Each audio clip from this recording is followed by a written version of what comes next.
Or Christina. Laura Barker. Yep.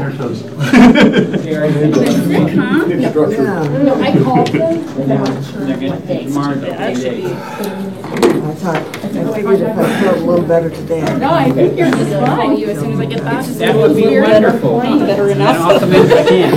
And so I don't know. Thank you. I always got to look to the. Yeah, they keep How moving. you doing, Doug? How are you? 5 hours, so.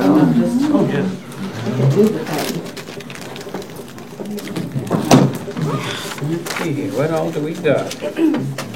Joshua writes instruction New. manual, if you want to swap that out. I'm sure out of everybody here, you'd be able to use the paper. Do you need a pen? I know, I have one. Oh, there's. I do have one. I do have one. I saw your email. It's like you were going to try to let me know. I was referred to it, but I brought it. Oh, was that? I thought that was for you. The email. I didn't know. Like, it's like an incredible That way. when he like. No, not your age yet. The agenda was pretty light. I could possibly get the day off. No, I meant the meeting was probably really short. Oh. By 10 o'clock. Okay, all right. That's what I meant. You have the day off, right? Yes, yes. I knew you wanted to. I thought you meant off. No, All right. I'm not gonna let you off. I met you last year, but. I thought so. Your name sounded really familiar. I missed the My first one. urology guy said I was on. Hey, Cameron. Gentleman on the end is. You get a copy of the Cameron. That's right. Cameron. Yes. He was. Got poked and We had prodded. two. Cameron. Some people ironing. Yeah. Figured out that we were using city emails because you only serve them once a year. Calcium pills. Yeah, when I went and looked, yeah, it was like last May, and then. Two. really low. Oh, yeah. Years since I had. Private emails. Yeah, I checked it a few times throughout the year, and then I just kind of spaced it.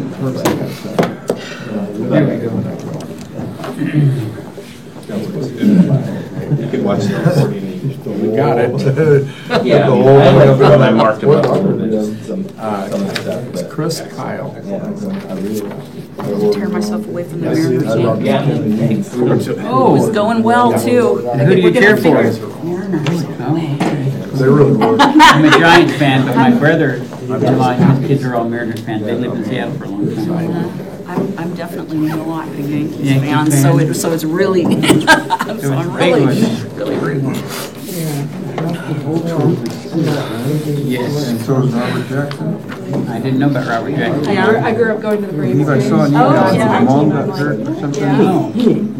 When Last I checked my emails was 1993 got really 10 o'clock this morning, So so the kid you voted on. there might be a new one that's come in. Blazers. I guess I found out. Yeah, I was in high school living right just outside of Portland when they won their first championship. One of our five. See here, last year's Urban League. That's what I was going to say. Nice day. Thank you. Sure, sure. Yeah, we just don't remember like that. Yeah, well, that's okay, that's okay. And Was it council meeting? Was it questions? Somebody came in with. It was when your next meeting. She was there. It's always something. She was a day early. Yes. Okay. I'm glad you. That's ridiculous. Kind of weird that she. And I went to my. Yeah, she was just coming in to report just a day early. She doesn't seem to be any danger. Nope, not at all. I haven't heard. He's been pretty active. He may be coming oh, directly from that's the email we got. He may be coming directly from work and running last minute.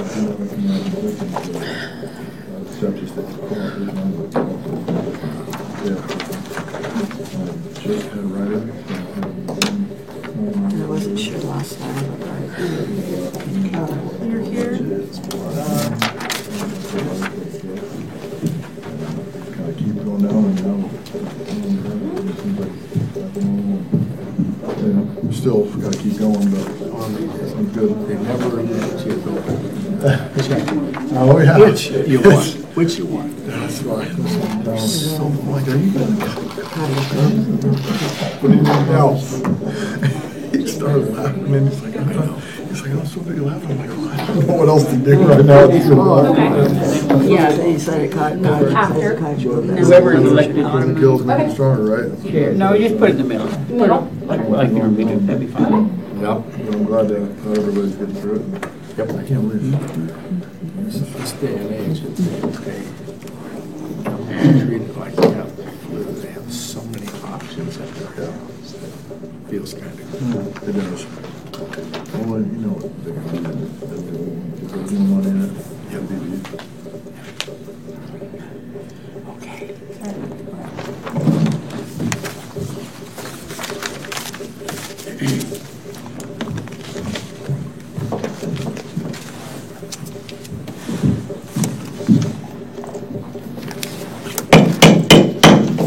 Good evening and welcome to the Crestwell Budget Committee meeting, May 21st, 2024. Would you please stand and join me in the Pledge of Allegiance? I pledge allegiance to the flag of the United States of America and to the republic for which it stands, one nation, under God, indivisible, with liberty and justice for all. Tonight we begin with the meeting of the Urban Renewal Agency. So I'm going to begin with a roll call, and if you would simply say here when I call your name. Doug Horton. Here. Robert Jackson. He has to be excused. All right, Robert Jackson has an excused absence. Derek Isaacson. Derek is not here, so Derek's not here with an unexcused absence. Christina Corsi. Here. Cameron Burke. Here. Joshua Johnson. Joshua Johnson, I think he's walking in the room. Say here real loud. Here. Thank you. Lori Barker. Here. Nicholas Smith. Here. Stacy Holt has an excused absence. Norma Jean Osborne. Here. Clark Kent. Here. Shelley Clark. Here. Alonzo Castilla. Here. Paige Strandmayer. Here. Okay, and with that, we follow the same procedure as we do with our budget committee. And the first order of business is to elect a chair who will then lead the Urban Renewal Agency meeting. So the floor is open for nominations for chair.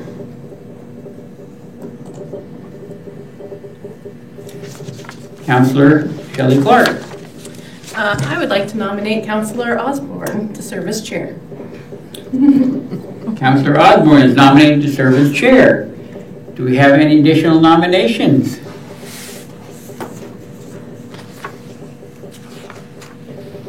Councillor Osborne. Go ahead. Nicholas Smith. Let's turn the microphone, and Laura, if you want to twist that your direction, you'll be sharing that tonight. There we go. Thank you. I nominate Nicholas Smith.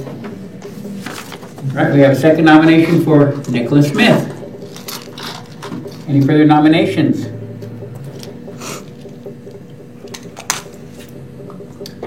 Okay, nominations are closed. We have nominations of Norma Jean Osborne and Nicholas Smith. So everyone gets one vote, and Norma and Nicholas, you both still have to vote. Even though you're being nominated, you have to vote. So there will be 1, 2, 3, 4, 5, 6, 7, 8, 9, 10, 11 votes. Is that correct? Okay. So all in favor of Norma Jean Osborne, please raise your hand. Hold them up, hold them up, hold them up high. I got little kids that coach baseball. I got them March time. All in favor of Nicholas Smith, please raise your hand. Appreciate it. Okay, Norma Jean Osborne is elected. So, Norma Jean, why don't we have you come down here and take Derek's place and sit right down here. We'll take just a moment so you can bring all your things down. Oh, yeah.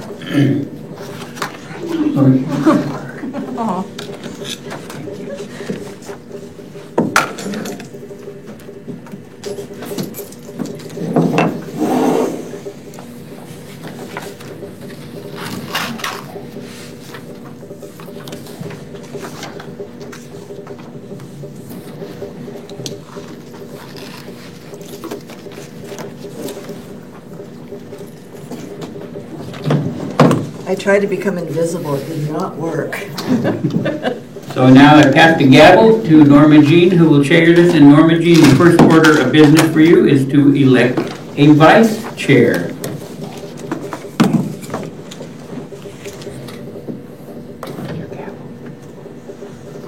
Oh, I gavel in first, right?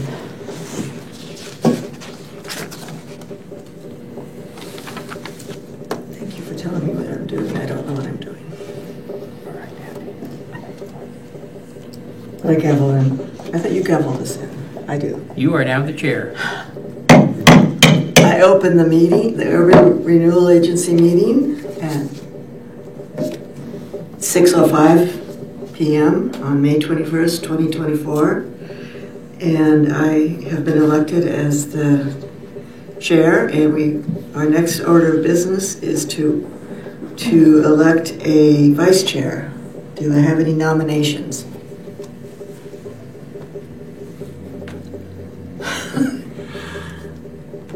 Alonzo Castile. I would like to nominate Doug Orton for vice chair. Do we have any other nominations? I think we are. Raise your hand to vote for Doug Orton for vice chair. I almost forgot to put my hand up. Our next order of business is to approve the budget committee meeting. Wait a minute, am I looking at the wrong one? Number 4. Receive public comment on the proposed budget. Do we have anyone that? Michelle. You need to approve the minutes? Okay, I thought I.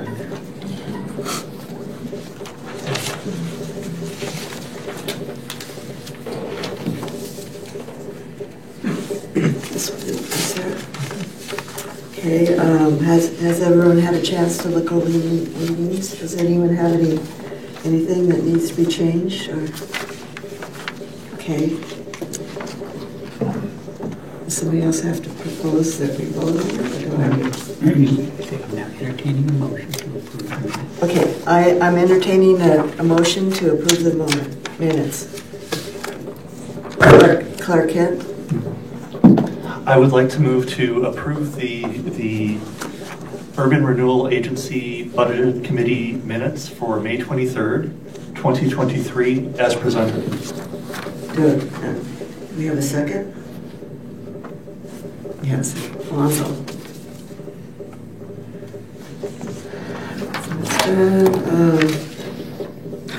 Thank you.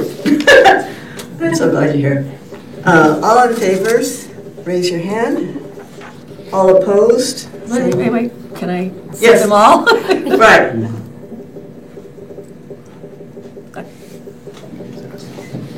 It's unanimous. All opposed?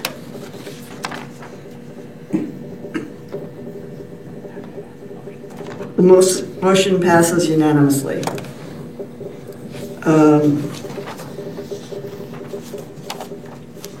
Next is receive public comment on the proposed budget. Do we have any comment?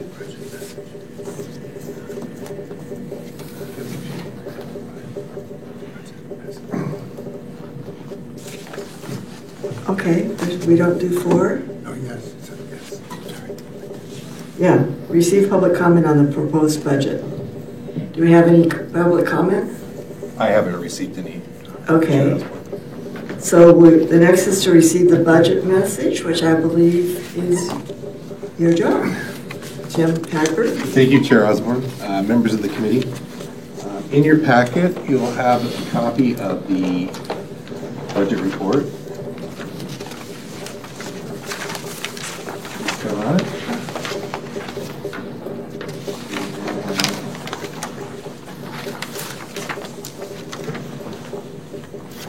Starting on page 4 is the budget message, and I'll read it to you. Honorable Chairperson, Budget Committee members, and citizens of Creswell, the attached proposed budget is for the fiscal year beginning July 1, 2024 and ending June 30, 2025. The Creswell Urban Renewal Agency is the only urban renewal district in place in the city of Creswell. It is overseen by members of the council, of the city council. The Creswell Urban Renewal Agency was enacted through ordinance of the city council in August of 2018 with the objectives of eliminating blight and its influences, revitalizing Creswell through attracting new private investment and enhancing the the existing, not exiting, the existing private and public investments in the area. Urban renewal districts are one of the most utilized economic development tools in Oregon. As a tax increment finance tool, urban renewal can be hard to understand. However, the core concept of urban renewal is simple. Urban renewal takes a small portion of the appreciated value of property in a given area and invest it in projects that are expected to increase the overall value of the district over time, eliminate blight, and stimulate investment. Oregon's experience with urban renewal suggests that this strategy has been generally successful around the state.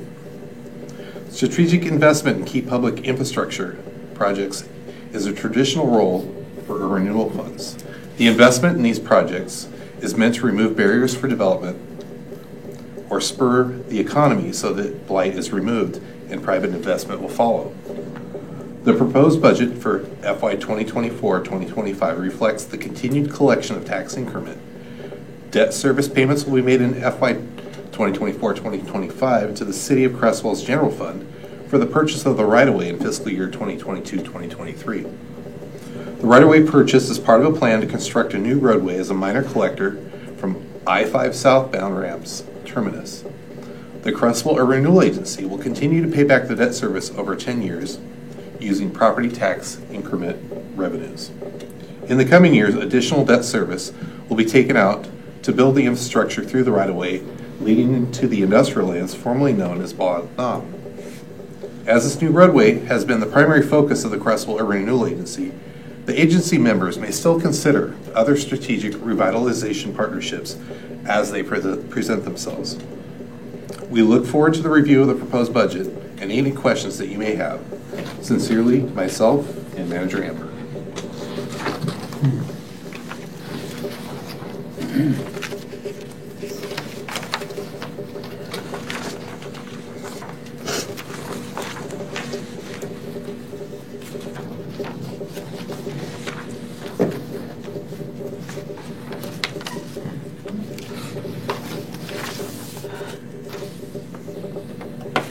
Discussion of proposed budget.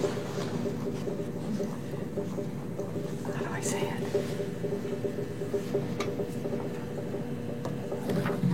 The next item on our agenda is the discussion of proposed 24-25 budget.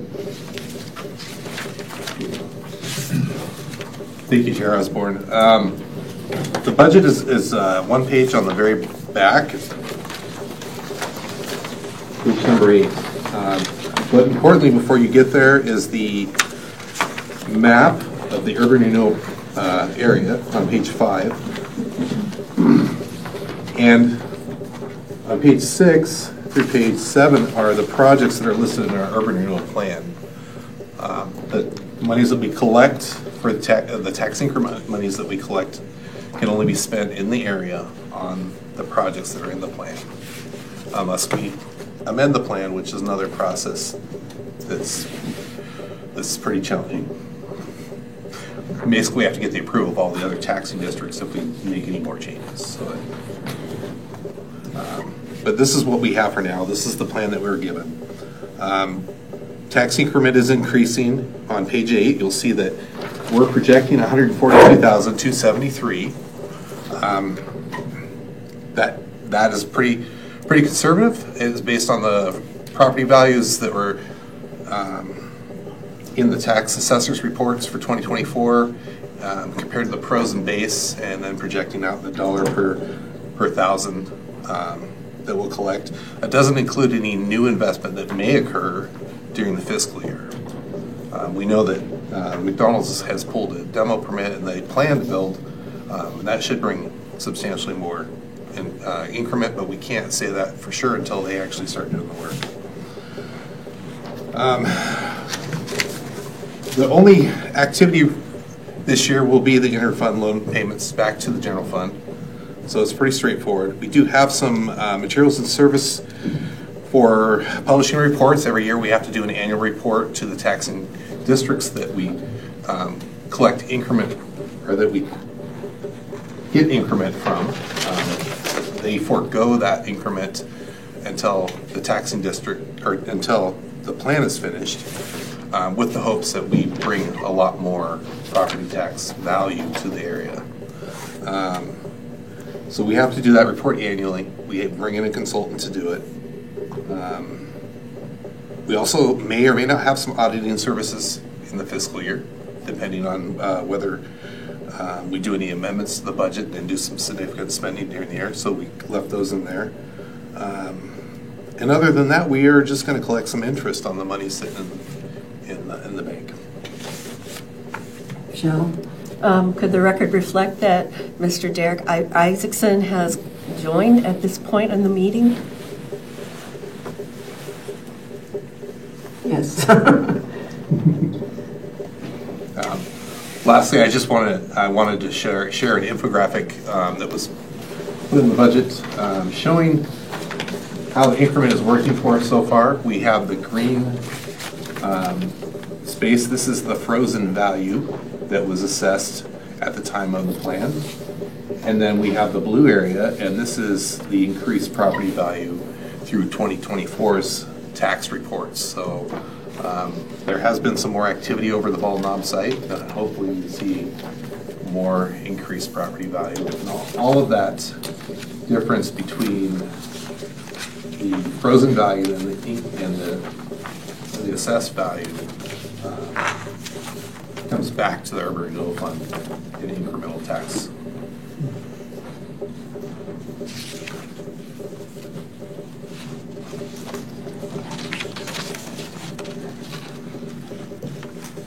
Do we have any discussion from our members on the 24-25 budget? Proposed budget?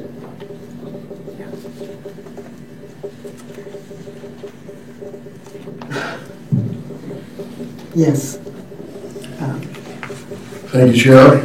Jim? Can we have a name for the record? Nicholas Smith, I'm yeah, sorry. we do.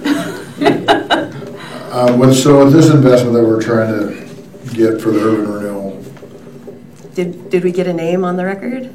Yes. Okay, thank you. Yes. I didn't hear. Sorry. Is Nicholas Smith. McDonald's the only potential revenue source that we have right now if we're going to invest this kind of money, tax dollars into the infrastructure? Are they the only ones on the horizon, or do we have anything else that's on? The way an urban renewal district works is we don't make investment, we get debt. And we've already had the approval for the debt. So in essence, we could go ahead and we could take out debt and put in infrastructure. However, that would be foolish because we have no way to pay back the debt. So what we really have to do is wait for that increment financing to be of a significant enough event that we can be assured to pay back an annual debt note before we do any kind of infrastructure or investment. We can't actually predict what's going to happen. The property doesn't belong to us. So this year, Bald Knob could do some wonderful things that we don't even know about at this point in the planning process. So I can't really answer your question. I can only kind of tell you how it works. Unless you have something you want to add, Jim. That's a great answer. Joshua? We definitely don't want to build it and then will come type of mentality. Yeah. But if we do have the investments coming from new commercial, new industrial, the timing might be right at that time to come to the council and say that, hey, it's time to invest in this. But like Michelle said, we have the authority, or you guys have the authority through the agency to do that at that time. Joshua Johnson? Upon reviewing the back, where we see the actual budget projected, proposed, approved, I noticed that in 2023-2024, the budget didn't match the projected. The projected was quite a lot higher. Is that pretty typical? In the revenue?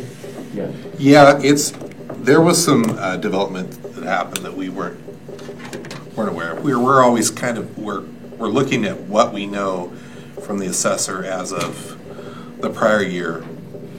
And then we can do like a 3% potential, but without knowing what's going to actually be developed. We can't really get a really good number. Kind of the project that did that was the 76 station. It was completely redeveloped from a restaurant that was a lower tax value. And again, we don't know when somebody's going to do that. We don't know when it's going to be completed. We don't know when it's going to hit the tax rolls. So it's, again, our best guess on what we think our revenues are going to be. And we were blessed that time. Okay. So that occurred after. Right. After it was all determined. Mm-hmm. Yeah. And there was a contingency in place to help with that, or no? We don't expend money from this budget. What we do is we get debt based on the promise of revenues that will come in from the increment financing. So yeah, there's no actual, revenue kind of process like we have in the general fund budget. Yeah.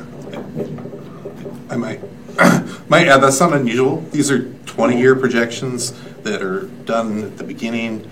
We kind of true them up every year as best we can, but we're always a year behind. Oh, so the projected is not yearly?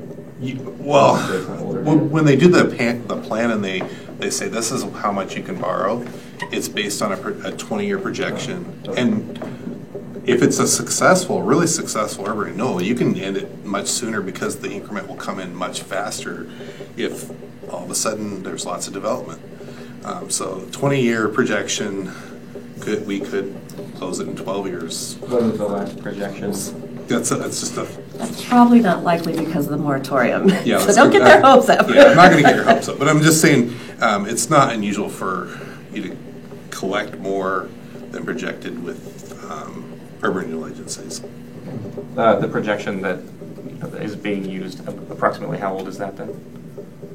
Every year. It is every year, but it's calculated each year. And this is for 20 years? Is the idea? No, we would have to show you the prospectus for the 20-year outline, but the 20-year outline is basically enough to fund all of the projects. All of the projects listed here were given a value, and then the 20 years was based on the value to complete these projects. That's why we're tied to only doing the projects listed here, because that was the promise. Okay. And the prospectus is out of scope for yearly budget meetings? No, we could show it to you. It's not a problem. We have that. If you want to see what it looks like, yeah, we could be happy to. Is it on our website? It should be on our website. If it's not, we can put it on there.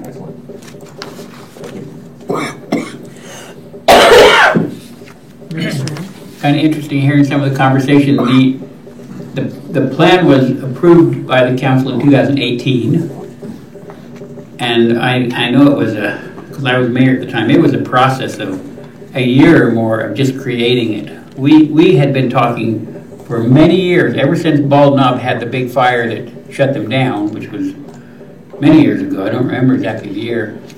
And the land's been sitting idle for years. It's our largest piece of industrial land in the city, right on I-5, right on the railroad tracks.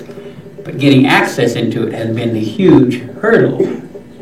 So we've been talking for years about how do we do something, plus the owner at that time of the Bald Knob was not at all interested in selling it. He'd had numerous offers, was not interested in selling it. So how do we get that land to where it can be serviceable again? And we recognized as a city, first of all, we had to have a road into it that was different than coming down and then taking that left turn where Point S is. We had to have a different road.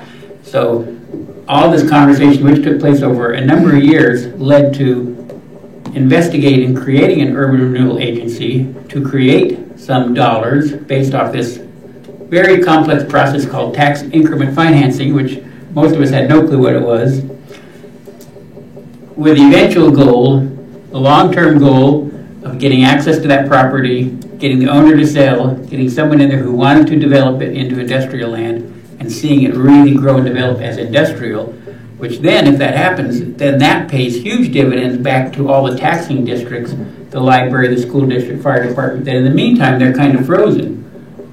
And they have to agree to it in the beginning. Yes, we'll agree to let those assets be frozen. Was that part of the moratorium you mentioned? Or is that No, the moratorium's due to the wastewater DEQ moratorium. And that was not on the horizon when we created this 2018. We didn't know about that. So, I would encourage all of you that are interested in the Urban Renewal Agency to get that 2018 document and read it. And it's a very fascinating process that holds out the hope that over the long term, that huge piece of property can be revitalized and become an active industrial park for the city. The first step was last year we bought that roadway, the right-of-way access. We now own it. But we haven't done anything with it because that takes more money. But, tax increment finance gives us a chance to incrementally move towards a development over there. We were able to obtain that through this the right-of-way through this process at a really good price. So that's why we really pushed hard to get that project done first. But this will include water infrastructure and sewer infrastructure in the Bald Knob area, as well as north of town in our industrial lands. So it's a pretty big project, all in all. And this is the proposed 401,000? Is this a separate number? That's the total requirements. Yeah, that's the total resources and requirements. Yeah, that includes. But that's just this year. Like I said, we're not really doing anything this year. We're just collecting money and making the debt payment on the right-of-way. Right. Jim Pepper. I was just looking at our website. It's not really easy to find the plan on there. We did change website vendors, so we're still working out some of the rough edges on it. I'll email the Urban Renewal Plan to the whole committee so that you can review it and become familiar with it for future budget years. And that includes the prospectus, or that is the prospectus? Okay. Thank you, Jim. Any other comments? Just real quick, Bill Smith? I just want to appreciate you, Mayor, for the background. That was helpful to understand a little bit more of what they were talking about. Appreciate it.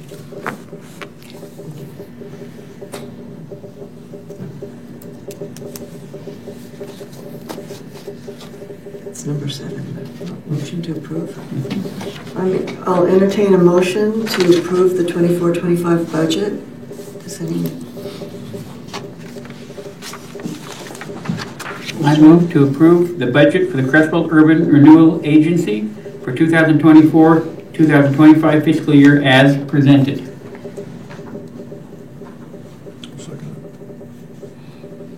We have Clark Kent seconding the motion. All in favor, raise your hand.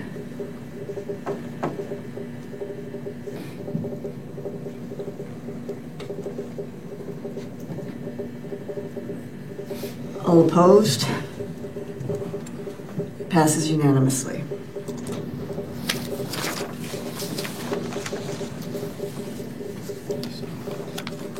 Number 8 in our agenda is motion to approve taxes for the 2024-25 fiscal year. I'm entertaining the motion. Shelley Clark. I move to approve collection of the maximum amount of funds from the Division of Taxes under Section 1C, Article 9 of the Oregon Constitution in accordance with the approved Creswell Urban Renewal Agency plan and as provided in ORS 457.420 parentheses 1 to be certified by the tax assessor.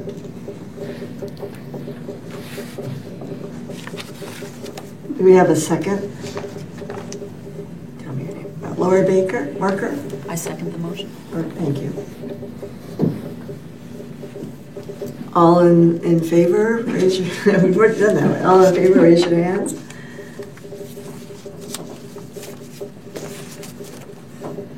All opposed, raise your hands. It passes unanimously. And we have completed the agenda, and this meeting is ended, is agenda. You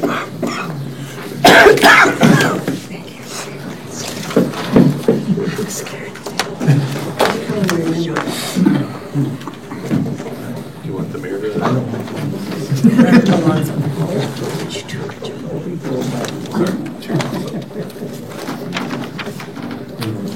Good job. Okay, now you pass the gavel to Alonzo.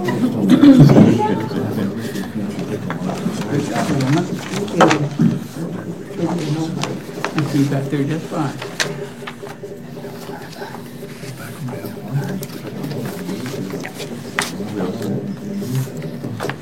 Hi, can I request we take a quick break? Sure, absolutely. We have a birthday today. It's Shelley's birthday. And since she has to be here for this meeting, and it's not the most fun, we got an ice cream cake that we'd like to share with you. It's in the other room. So you can walk over there. We'll enjoy some cake. I can't argue with that. Sorry. 6:30. We must. I were enough to only be half. When the recording is still going. A lot to learn. And an thank you for anybody's on our Don't be me. Yeah. I just wanted to. I'm still live. I will take this. Probably go get our cake. 2 Shelleys, 2 clerks. Yep. It's not tricky. It's great. So we're gonna go get a goodie. I apologize for that. 2 boys and a girl. I think we're supposed to go next door. Lincoln is 8, Ryder is 6. Assessor requires it to be Great ages. Yep. It just means that we get the tax. Come on It's over. pretty fun. We just beat Marist the other day for baseball. Oh, yeah, so no worries, no It worries. was a big day for me. I expected it to be long, Oh, so Lincoln, I was this is ready. first year. We're doing pitching machine. Ryder's, he's only a kindergartner, but I got him back. This guy's pretty good. Lincoln's batting 7th. You need to wear a powder. First year. He's hitting really well. He's my starting shortstop. Kindergarten, he's a start catcher. There you go. He's real tough, so he's not afraid of myself. He takes a lot of balls off the glove and feet and everything. But he'll stop them. You don't catch a lot of them. He was the only one that wouldn't tell me no when I said, hey, we need a catcher because nobody wanted to catch him. Like, we can't play. I can't field a baseball team. Got 12 kids and none of you want to. Nobody wants to. So Some of them actually, somebody's birthday. I guess. Yeah. It's a lot. They do this a lot. It's frustrating.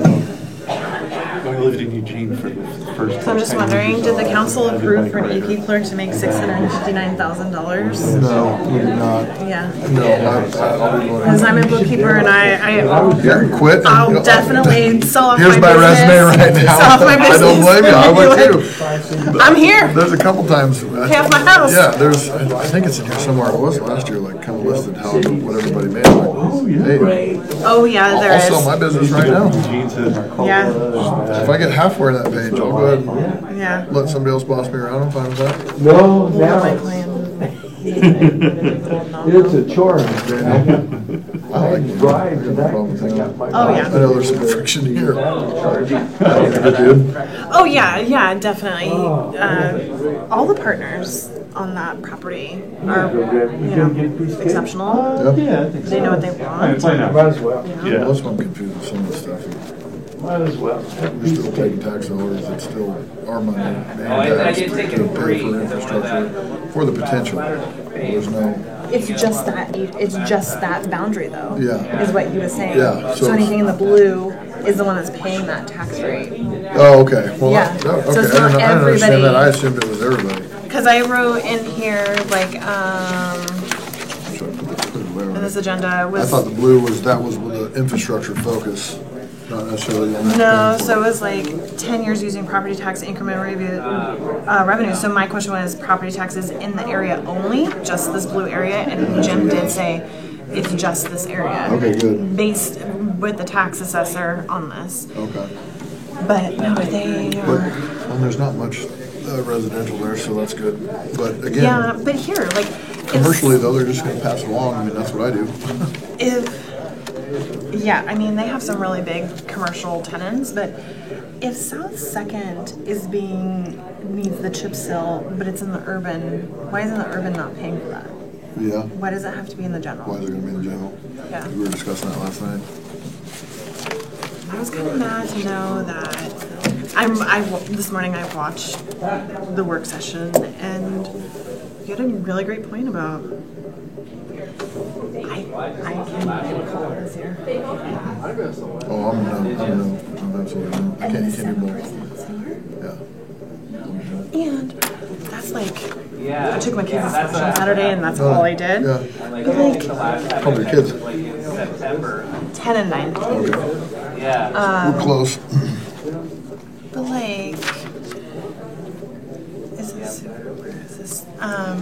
When we talked about the sewer a couple of months ago, it was rolled around from 5 to 9, 5 being the minimum that would barely cover anything, and then they said that 9 would give us a little bit of surplus, and then 7 was kind of landing in the sweet spot. That's what I remember on my notes. And I guess if we... cake? No, I'm thank you. good.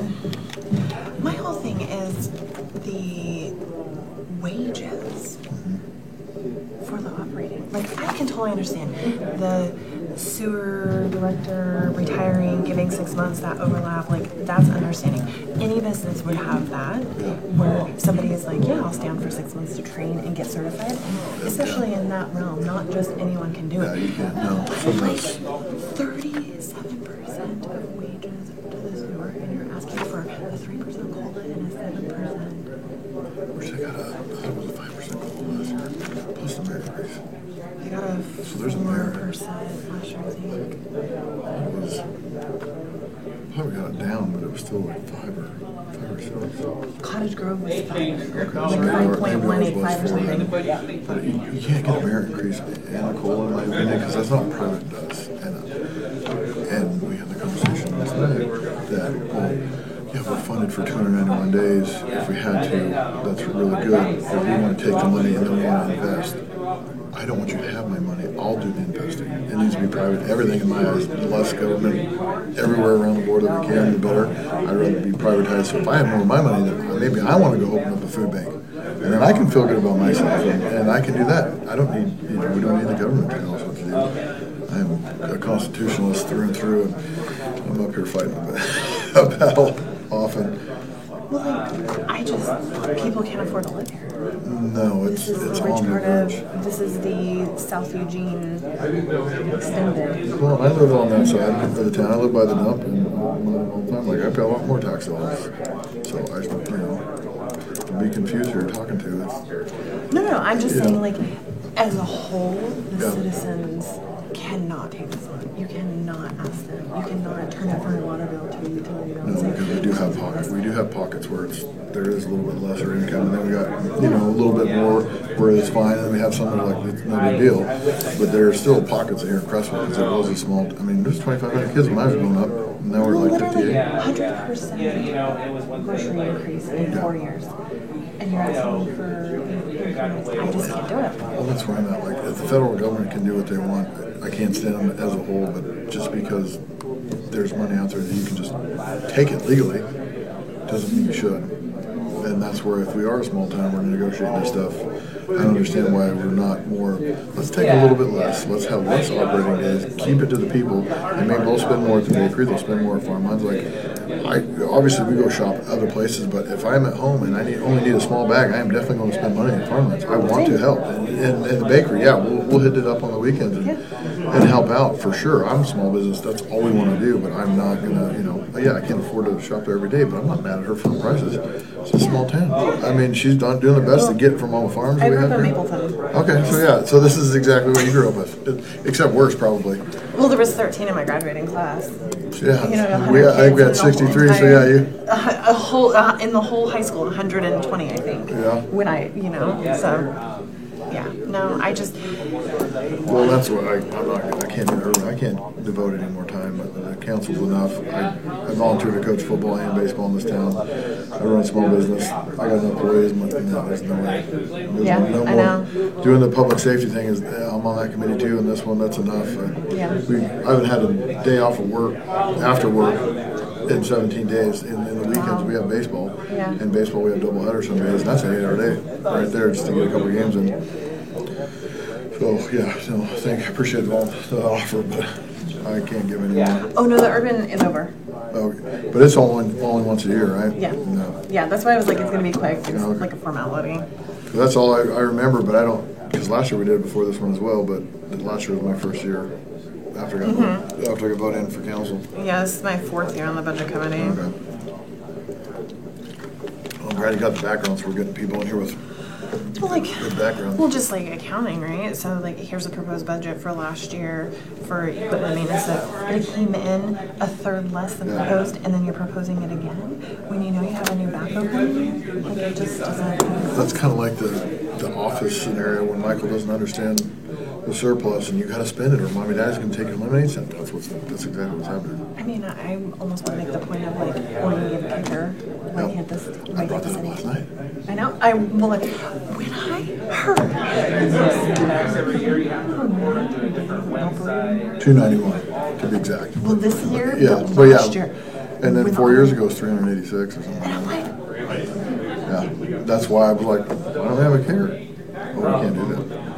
And that's when I was like, well, that's when we need to take less money. that's what needs to be on the ballot. If you have, $100 more per paycheck, and I have $100 more per paycheck, I'm probably gonna go to Dairy Queen and buy an ice cream cake, which I did for the kids for baseball this year. Yeah. And you might go to Farmlands and spend, like, we're gonna go to the bakery and get a cinnamon roll. We're gonna go to Bill and get gas, and then I buy my tires at Point S. Like, the harder they make it for me to do that. I mean, I don't want to buy that stuff online. I do want, again, like I said, we run a small business. We want people, I don't sell anything anybody else doesn't have. I gotta sell customer service, so, you have to bust your butt to do that. And, and you're running numbers, I mean, you gotta be good at what you do, and people, honestly, they gotta like you. If you're an accountant, there's a lot of accountants out there. Well, Daniel, Facebook just cold called me. Really? He was like, you were recommended by somebody else. Nice. And Well, word of I mouth, just good. was like, I was only supposed to have a 6-month contract with him and teach his bookkeeper like what he should be doing, because it's not just. He's not just a partner in the Bald Gnome. He's got many other like Yeah, float because properties. I asked him, I was like, well, I need to, he's like, I said, are you ever dealing in hard money? Because I'll get in on some of your investments if that's, I'd like to do that. He's like, I'll keep you posted next time I do something, but right now, no, I got enough partners as it is. I'm like, okay. I tried. Yeah, he's selling.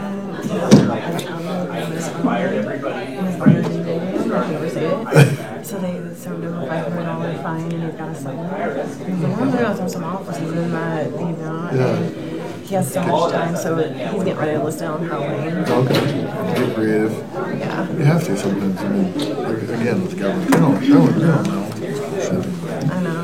He's like, I'm selling, like, he sells like hundreds of heads of sheep a month and goats and, all of this stuff. He's pretty arbitrary job.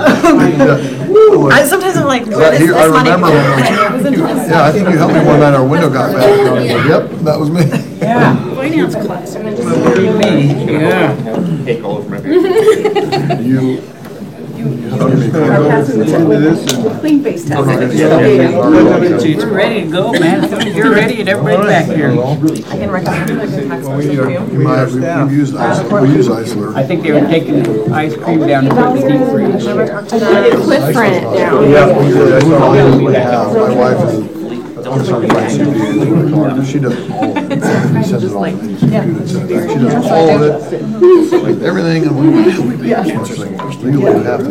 There's just like a Why don't stiff you- we might wind. just need to go back to school or whatever it takes to do it so we can, because you send some, the numbers, here's $1,500. I'm not even tracking columns, and I'm like, I just know it's bad. It's like plagiarism. Like you just don't get it. This is what was brought up last time.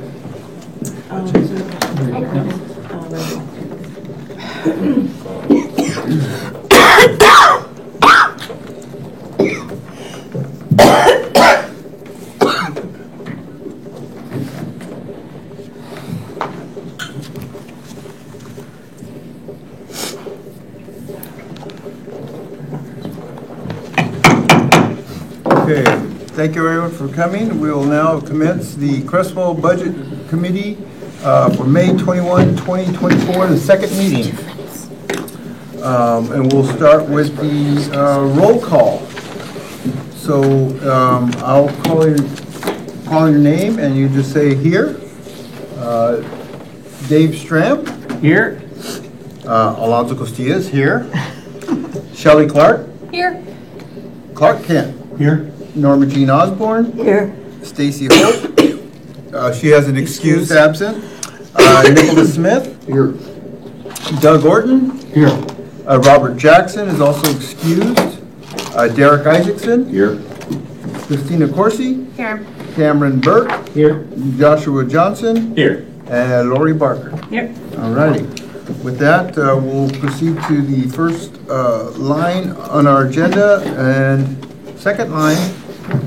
I just have a question. I asked Jim this. Cameron, is your name spelled correctly here? I just noticed that. No, I have an E in there. Cameron. Okay. All right, we'll get that correct. Thank you. That will be corrected in the record. So we're actually moving to the number 2 line on our agenda, and that is to receive public comment on the proposed budget and possible uses of state revenue sharing funds. Have we received any public comment? Any forms been filled out? No forms filled out. Okay. If none, then we will proceed to line number 3, which is the public hearing. The City of Creswell Budget Committee will conduct a public hearing of the fiscal year 2024-2025 possible uses of state revenue sharing funds. These funds are proposed to be used for work on the comprehensive plan update and community contributions for nonprofit emergency needs appropriated in the general fund. The committee wishes to hear from anyone who is interested in commenting on the possible uses of state revenue sharing funds. Okay, so the public hearing is now open.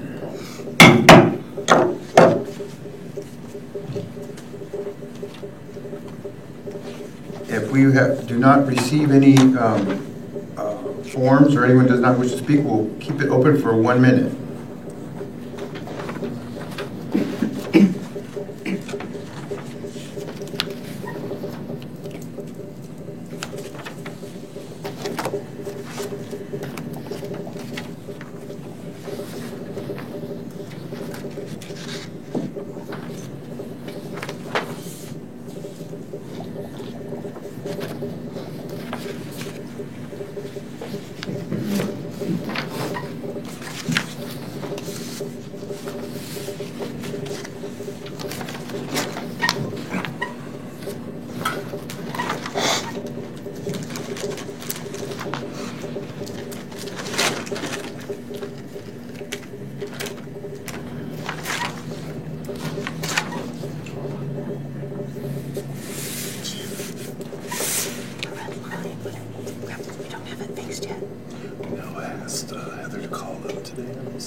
There being no testimony, the public hearing is now closed.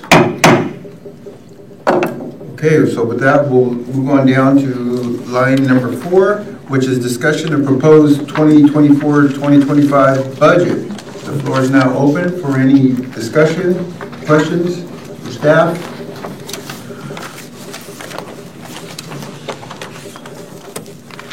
Joshua Johnson. Will we be reviewing the Q&A, or is this just for us to review? Typically, we go over the Q&A. Sorry, may I answer that? Mr. Piper. Chair Costillas. Typically, we go over the Q&A. I'll read it out loud.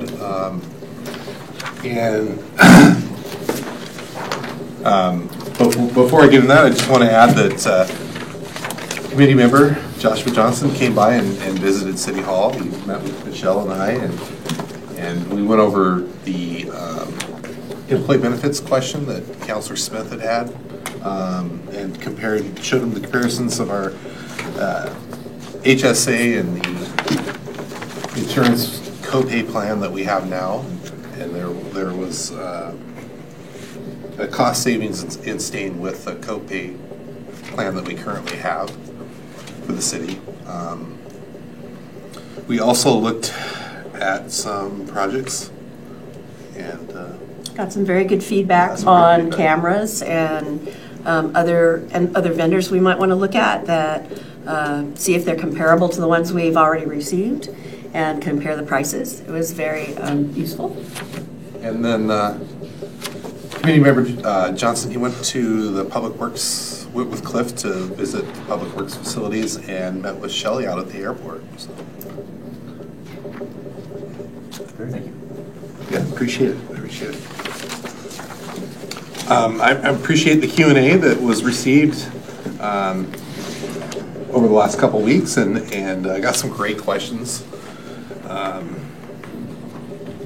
We'll dive right into them. The first question was on page 38.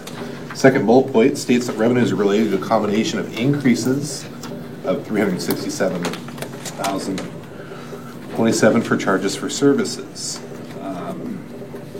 I apologize, maybe I should have laid it out in bullet points like I did to the response to that question. It was a great question. The majority of that increase was the public safety fee of $27,012. That's the increase in collections projected for fiscal year 25 over fiscal year 24. Transportation utility fee is a large part of that. That's a new fee that was adopted by the City Council to help generate some funds to get projects moving quicker in the street funds. And then the sewer collections, we have an projected increase of $97,000. That's due to a 7% rate increase that was recommended by the Water Rate Advisory Committee. The next question, under Parks Maintenance and Supply, there's a large increase in expenses from fiscal year 23-2024, $16,850 to $61,800. And yes, there is. That was a great catch. This is due to maintenance projects from 2023-24 that are carrying over to 24-25 due to the emergency projects that took precedence, that being the ice storm cleanup primarily. Also, approximately $20,000 in parks and playground equipment repairs scheduled for fiscal year 2025. So these are things that need to be repaired for safety reasons. Keep the playground equipment in good repair.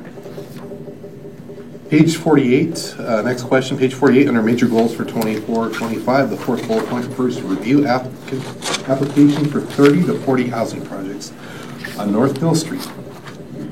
Can you elaborate? Are these apartments, single-family homes? How does this work with the current moratorium? I had to go to our city planner and get some more details on this. There is a property owner who would like to develop their property to medium-density housing standards. We don't know exactly what types of housing will be provided, although the project will be a minimum of 8 dwellings per acre.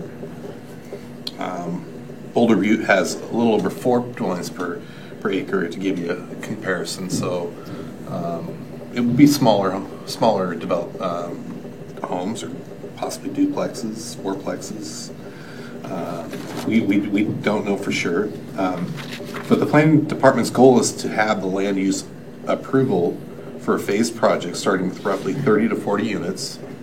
After that use approval, the builder can apply for permits.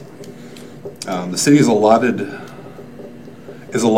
the available sewer connections, we have a few, under the current moratorium to the building permit applicants on a first-come, first-served basis. So if you have questions about number of connections, I think Cliff can elaborate. I think it's somewhere around 25, 26. 27. And that changes as we get projects on the list that the DEQ gave us to get done. We get a few more connections each project that gets done. Just out of curiosity, how many did we get for TV scoping? Because I know that's next. I believe it's 5, and then we get 10 more upon engineering of the piping project. Okay. So in the fiscal year 25 budget, we have TV scoping, television scoping of the sewer collection system on this side, on the west side. And then some engineering plans on what needs fixed. So they'll take that TV scoping and develop a plan and put it into engineering drawings. And what Cliff is telling me is that we'll get 5 for the TV scoping and 10 more for the engineering. So hopefully we'll have 15 more connections to add to our 27. And I know that Boulder Butte is applying for a few housing projects as well. So they're going to be a first come, first served basis as they get those applications in.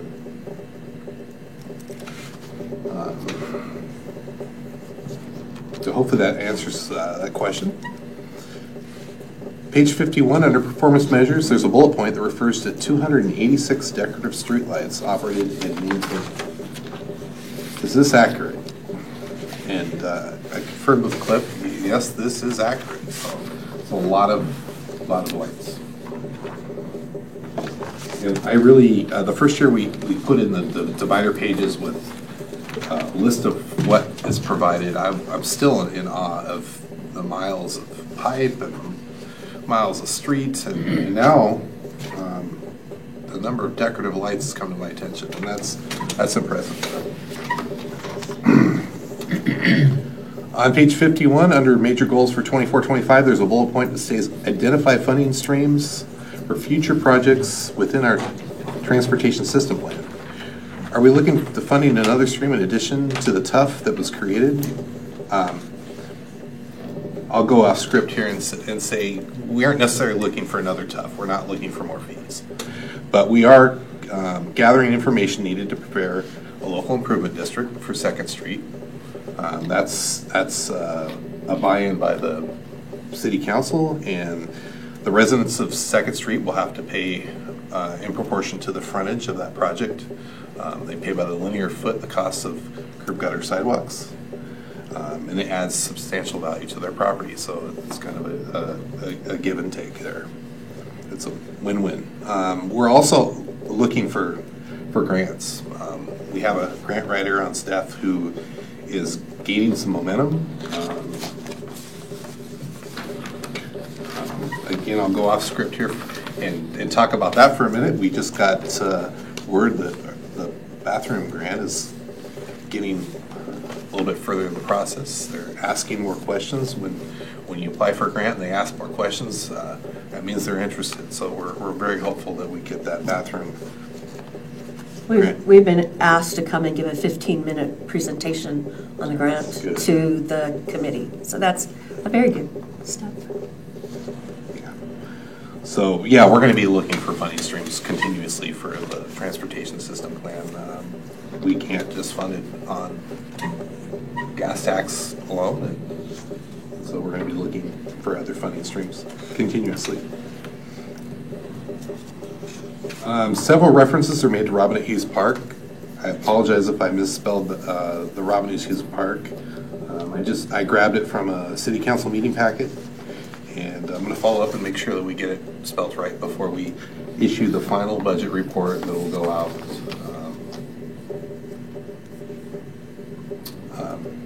to the county and other agencies, the Department of Revenue.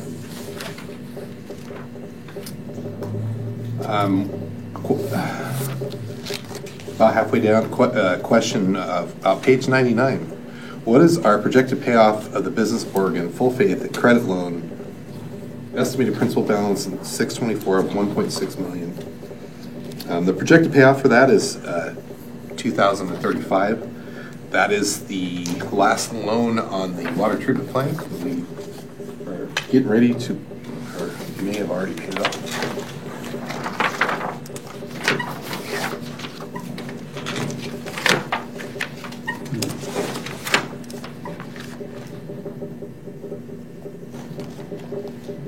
Yeah,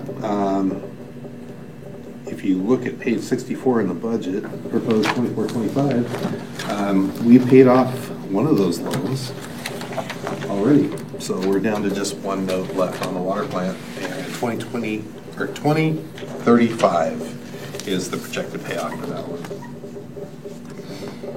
And that's part of the reason we went to the Water Rate Advisory Committee and didn't recommend a rate increase this year.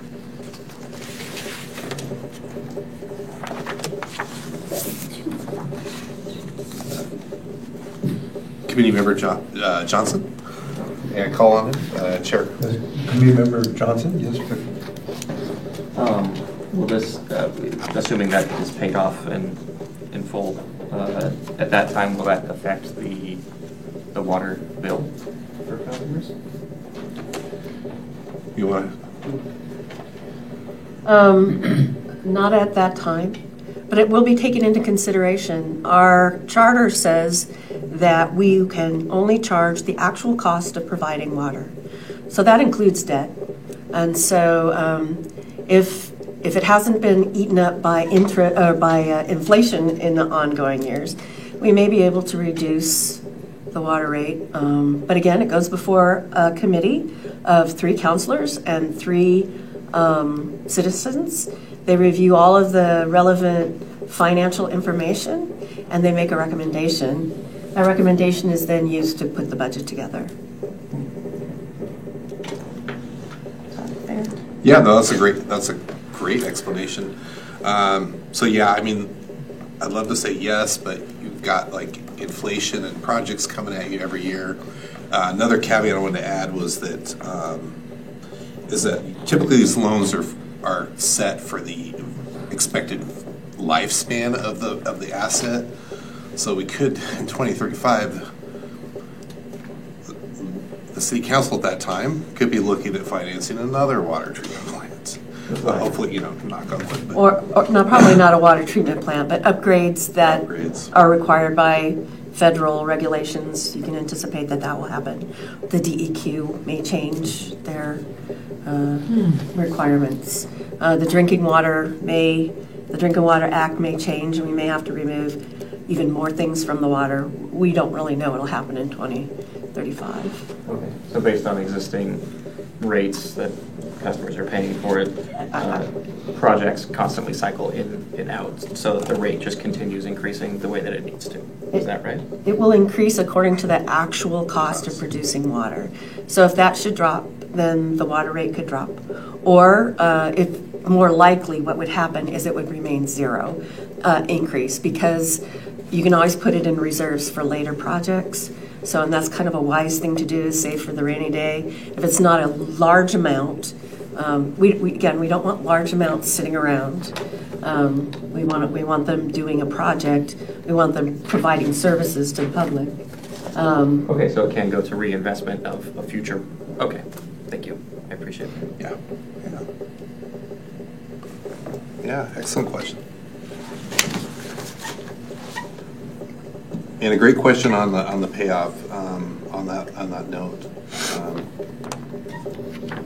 And then page 99, there's also there's a question about when is our projected payoff for USDA-RUS revenue bond, estimated principal balance 6/2024 of $265,525.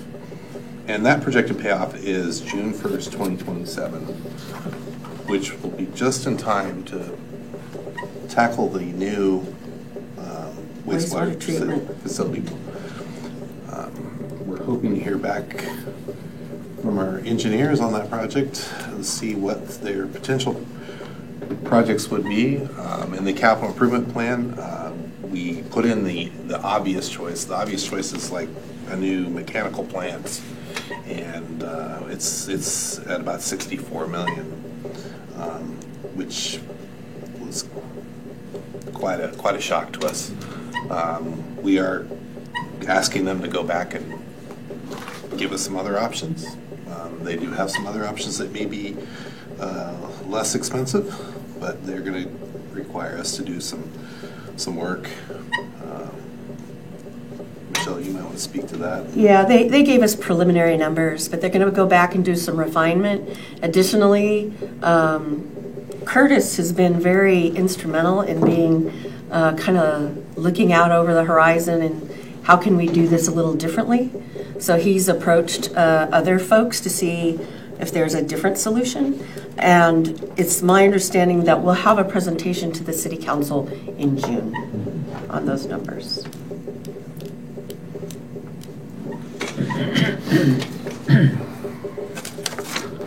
So another great question. Got us really thinking about debt service and then the future of those funds, the water and sewer fund.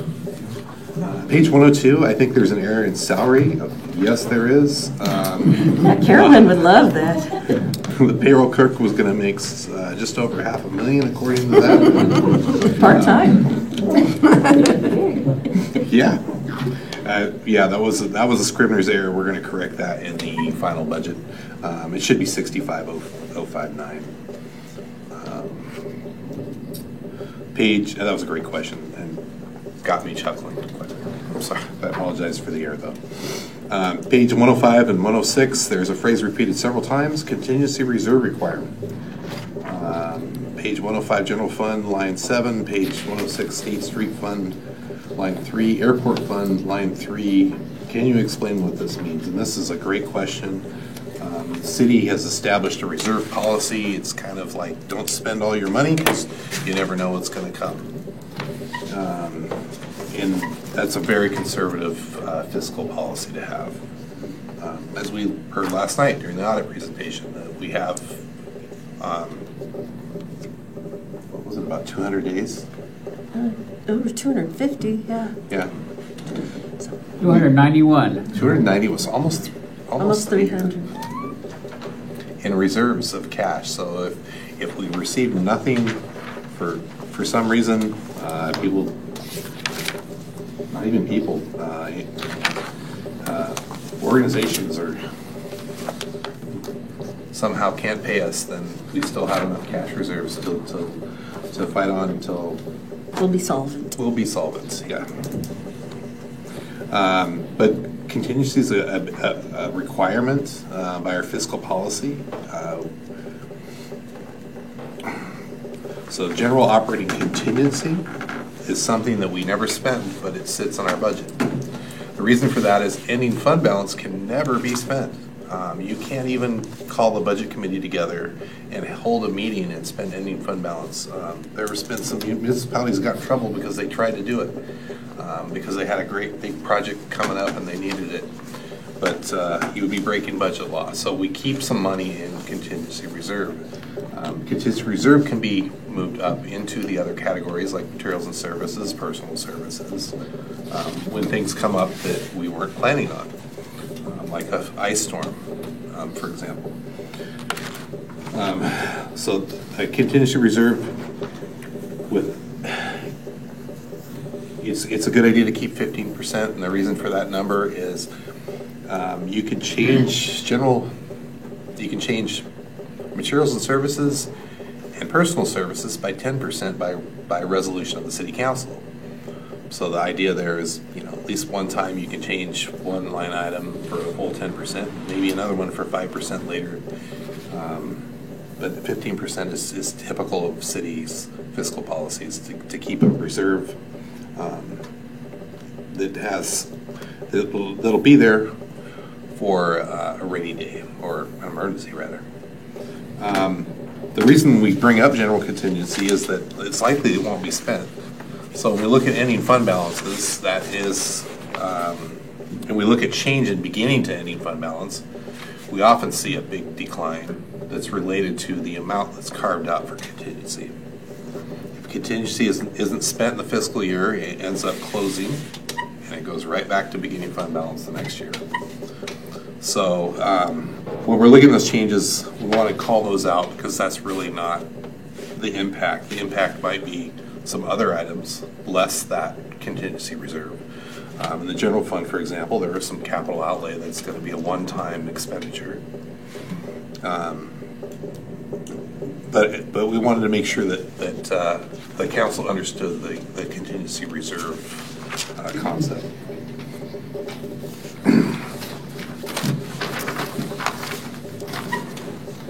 All right, did I answer that question? Are there any other questions around contingency? It's one of those government budgeting things. But it sounds like everybody's got a grasp on that. Last page. Castile? Thank you. More of just a comment. If you missed last night's audit report, it was explained very well. And the 291 days, I believe it was, the city of Crestwell was in a really good spot. According to Mr. Nielsen, Paul Nielsen, who gave the audit report, he commented that there are some cities that don't have that. So Crestwell's, in the years that I've been on council, we've always had a very good audit report. Very good. So just wanted to say that. Thank you. Yeah, I appreciate that. And those reserves by fiscal policy, so ending fund balances should be 30% for general fund, 30% of operating expenses, that's personal services, materials and services combined. So general fund should be 30% and the enterprise funds are 25%. And that doesn't include, like, we don't have reserves for capital reserve funds. They are the reserve, right? So it's just the funds that have operating expenditures. So you'll see personal services in those funds. And that's a great policy. So we have way more than 30% in the general fund. And that's a good thing. And it will get spent eventually. I think another part of it has been put aside to finish the second floor of City Hall. Someday we'll have a need for that unfinished portion that's the other side of the hallway, behind the wall there. So I appreciate the conservative nature of the council over the years.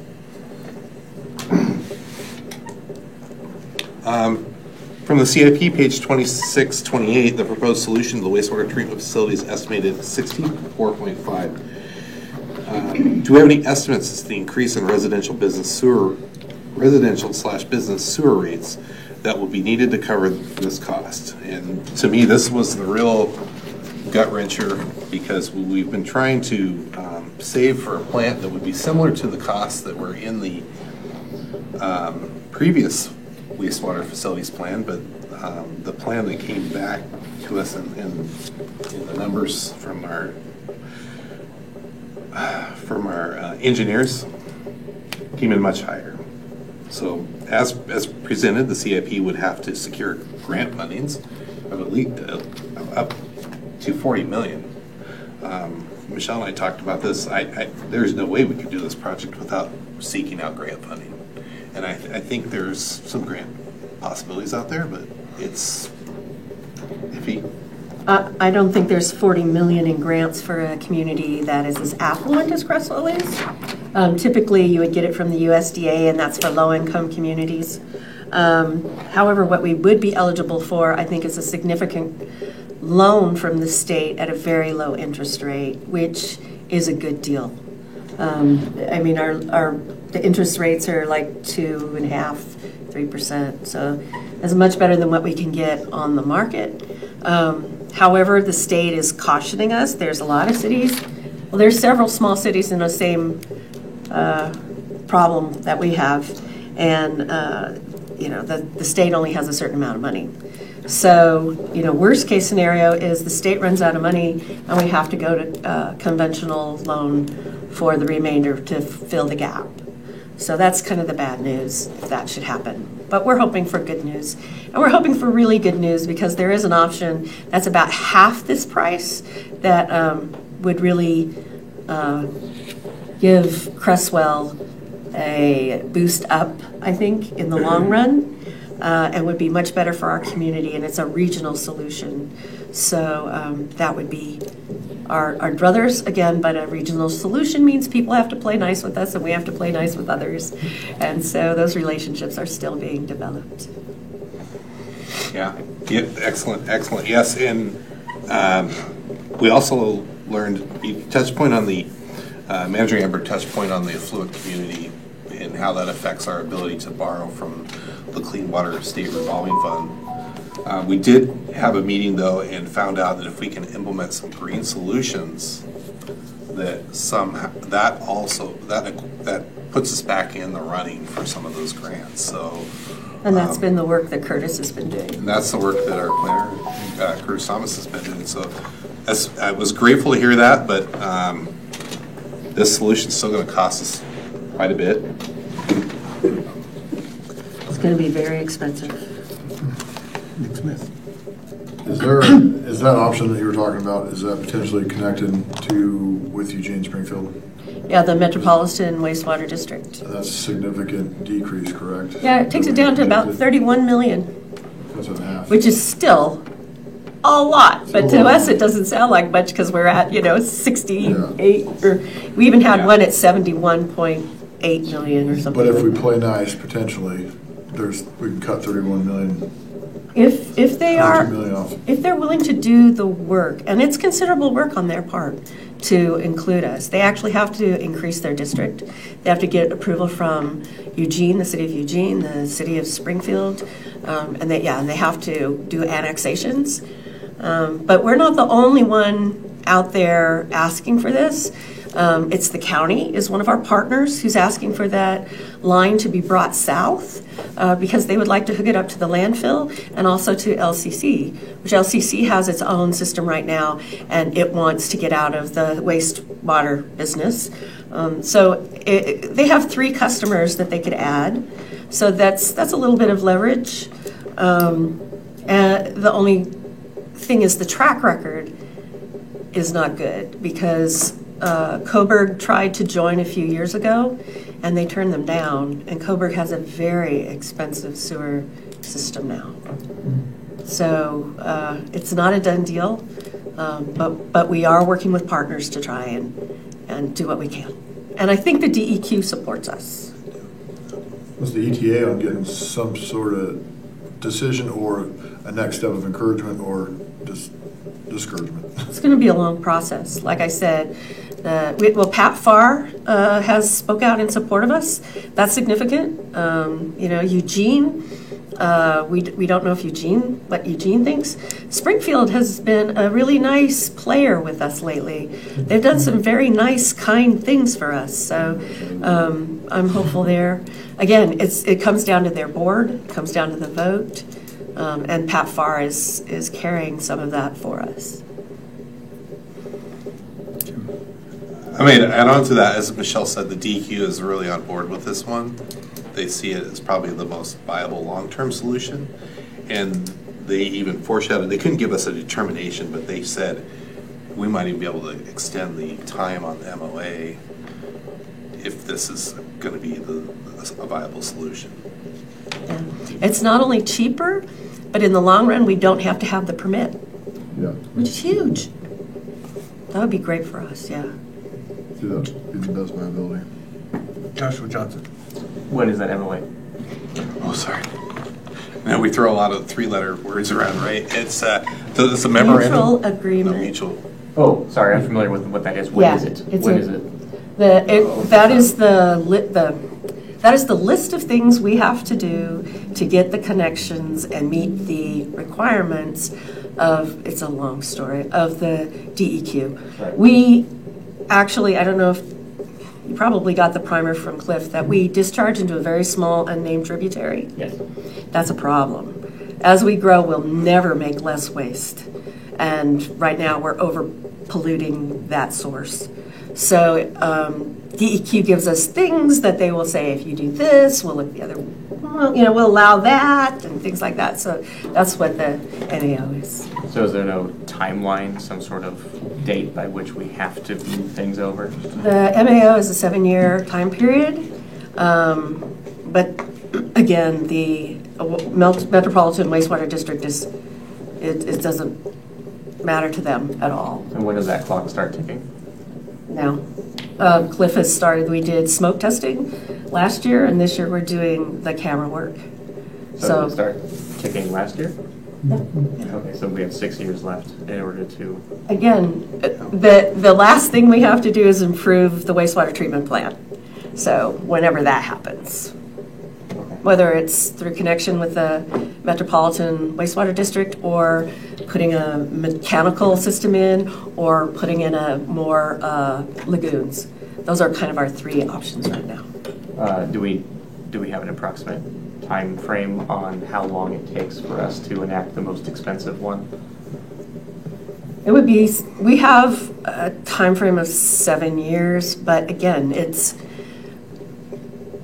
Shelley also has, money coming that, has a 2-year window that she can't do because of environmental things that we're trying to, work around. So there's always, I hate to give a hard and fast date. We can't really do that, but we're looking at 7, maybe 8 years from now. Okay. Part of the reason I'm asking is because I'm curious if we're going to try and pursue the most affordable and cost-effective option for as long as we possibly can, and postponing for as long as we possibly can, considering growth of the city versus cost of the existing citizens that are already living here, and figure out what strategy we're going to do. Is that what we're going to do? We're going to try for as long as we can and then just enact the most expensive one if we have to? We're going to try as long as we can to do the least expensive one we can get.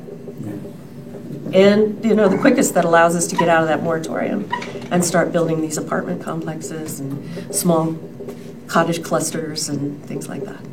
But I guess the caveat to that is that other projects that have grants already ready to go for certain projects cannot get approved because of the existing restrictions from the DEQ. The developers can't develop their property. It's not really holding, I don't think it's holding back any of our projects. But it would be developers, industrial developers, commercial developers, and residential developers on the west side of the freeway are all impacted by this. So the real side effect will be slower growth of the city during this period of time. Correct. Thank you. Yeah, great discussion. So I'm conflicted. I don't want to not tell you what the most expensive thing is. But I don't want to tell you we need to raise rates 50% every year. But I do think we need to raise rates, and the 7% increase was fought for by the Water Rate Advisory Committee. I think there was 5 and 9 thrown out there, and they kind of came into the middle. And so in the projection on the CIP, again, it was just to show that it's out there. It's going to be updated again next year, and we'll know a lot more next year once we get the engineers' final reports and the city council listens and decides which direction they want to go. But if we went with the most expensive and $40 million just fell out of the sky on us, right now there's a lot of bill money, infrastructure money out there at the federal level. But that's really optimistic. Taking out $20 million in debt with good interest rates would mean a rate increase of about $25 per month on the base rate for sewer. And the only way to get there would be to do 2 years after this 25 fiscal year, 26, 27. We'd be looking at 15% rate increases, or about $10 per month, the sewer bill going up, and that's a really optimistic outlook. I can't really fathom pushing rates higher than that.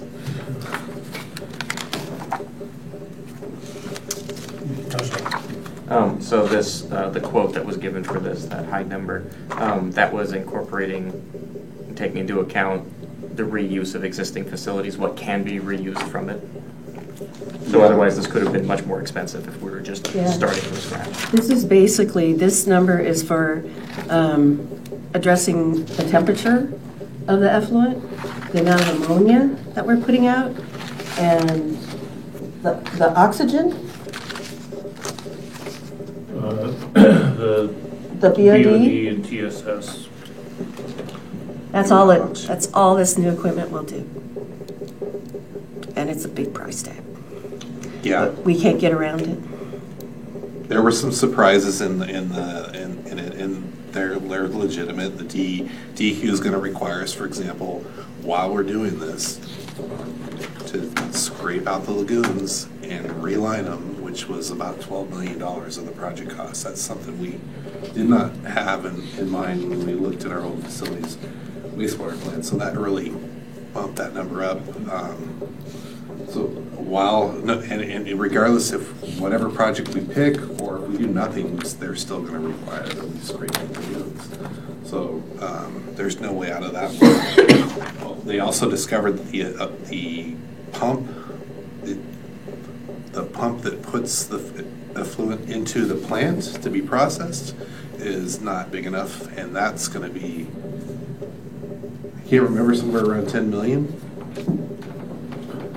And so those are additional costs that are adding to the price tag of this project. The other thing is we learned in that meeting that there's only 2 months of the year that's really a problem. And that's pretty frustrating. Of course, it's the 2 wettest months of the year. So we can, during the dry months, we can do spray application on land, and it'll naturally cool down as it goes through the surface into the groundwater. The solution that Curtis has looked into is a constructed wetland, and what it would do is it would be able to take those waters even during the wettest months. And so we've asked the engineers to, hey, take a look at this and come back. So in my last statement on this was that we've asked the engineers to go back and look. We need some other solutions. And these numbers also take into account at all any sort of selling of equipment that we no longer use that may be in very good working order to a different community? I don't think there's going to be any extra parts left over because they'll still be doing the job we need them to do now. Okay. So even during the upgrade, there won't be any parts that will no longer be needed, like the replacement of that pump? It needs to be repaired, and yeah. Or it needs to be replaced. I suppose we could look at selling the smaller pump out there. They're pretty big workhorses. I don't know if there really is a market for it, but it's something we can look at. Yeah, that'd be a further discussion. I think maybe you want to hold on to it for emergency use. Cameron Burke. Just out of curiosity, what is the existing base rate for sewer services on the west side of the freeway?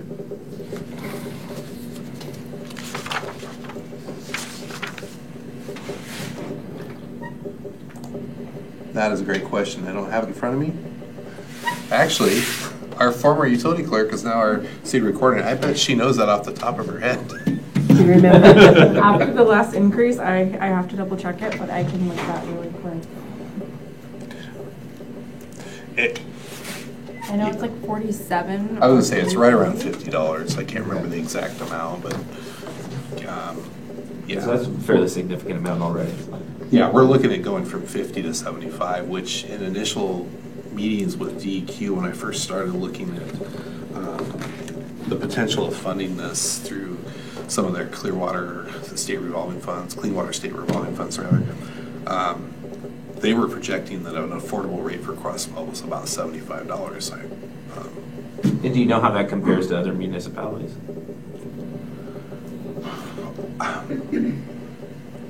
It really moves in the market each year. Yeah. Anytime there are studies regularly because everybody wants to know where do I stand. And we could probably get something from the League of Oregon Cities and see where we would be. But that's all, we would be comparing our potential to what people's actuals are. So they wouldn't really match up.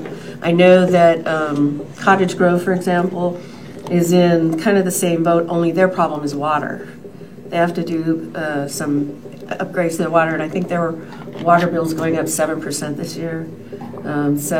Yeah, you kind of got to let everybody adopt their rates before you compare them. I know being on the east side of the freeway, our sewer bill went from a flat $33, and now it's like $108 over the course of like 3-4 years. Yeah. Wow. That's a private system. Right. Yeah. So I was thinking if it was 33 plus 25, that's, I don't know. It doesn't seem as bad, but yeah. Caitlin has her answer. Hey. It is $49.81 for the base rate, which includes 300 cubic feet. Thank you. Yeah. In my years of my previous life, I was a municipal auditor, and it would always change depending on which municipality you went to that just did a project, right? It would be like, oh, we just did this $10 million projects, and our rates are much higher. Our citizens are upset, of course, but yeah, we want the rates to be affordable for Crestwall, and we'll keep digging until we get the solution that fits, and the council will be instrumental in deciding which direction they want to go.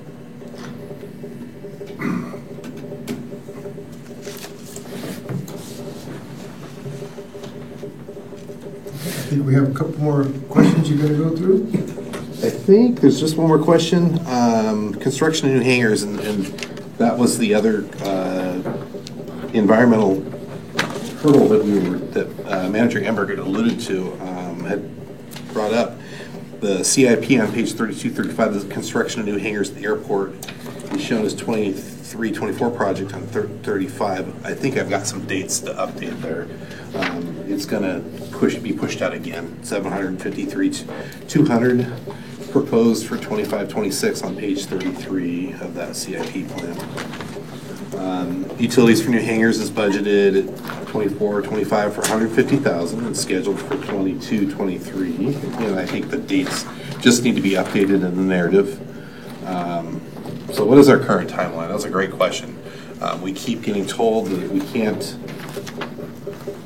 pave the taxi lanes that are needed to get to the hangars. We got to put taxi lanes and some utilities underground before we actually build hangars out there to rent those out. NMFS, the National Marine Fisheries Service, is concerned about salmon on the Willamette River being affected by the runoff from this project, and Shelley Humble, our airport manager, discovered many other airports are facing the same issue right now. We are running into a timeline with the BIL monies that they have to be spent, and that's to build hangars. Our engineers and Manager Humble are looking at things that can be done in the meantime, or as a possible alternative. They've talked about possibly doing turf taxi lanes instead of paving. That would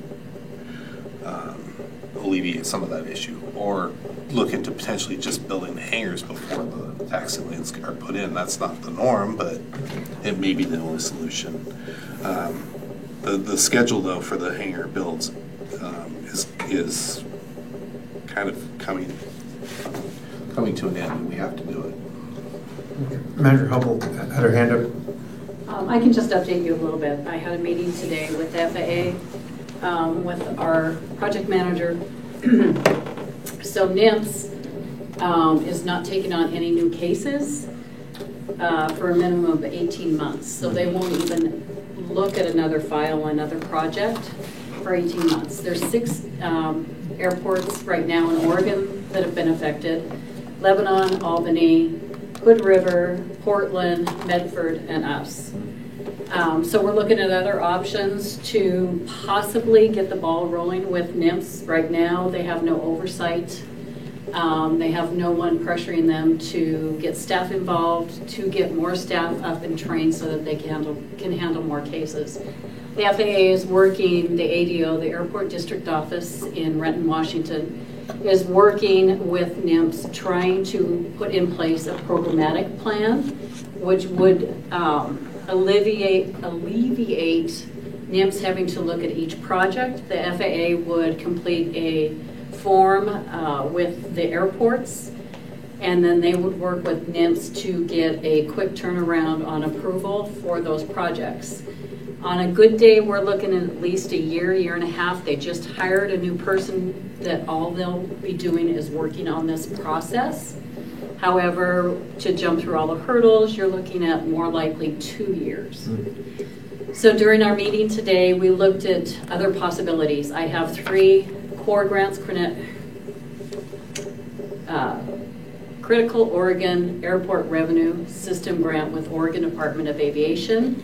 We started the 2 grants in 2021, so we've been working through the process. There's a lot of processes and a lot of surveys that we have to do. We had to do the Stricktorn Lark survey. We had to do wetland delineation. We had to do a cultural study. We were just finishing up the NEPA when NIMS decided that they would start enforcing this law.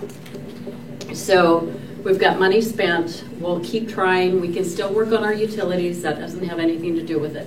But the pavement they classify as a pollution generator. So that's what makes us have to go through the NIMS process. So we're looking, we had a talk with Adam up at the FAA, who is the environmentalist. And we're looking at other possibilities. Hood River is now looking at a turf taxi lane rather than a pavement taxi lane. So our conversations were we would do everything as if it's going to be pavement up until the last layer, and then we would put some type of grading. I know we're looking into, like, military uses different types of grading material. It's like a grate, and then they put turf on top of it because they usually don't pave when they go into different places. So we'll be looking at that.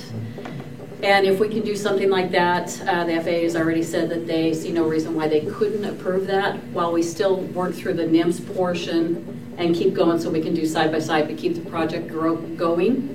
If not, then we'll look at possibly, and the FAA is open to it, they just need to have more detail, and the ADO is looking at it, and our engineer and myself are looking at it, of building the hangar, which is not normally, you don't put the cart before the horse, but they may allow us to build the hangar so that we don't lose the bill money and then still work on NIMS for the taxi lanes.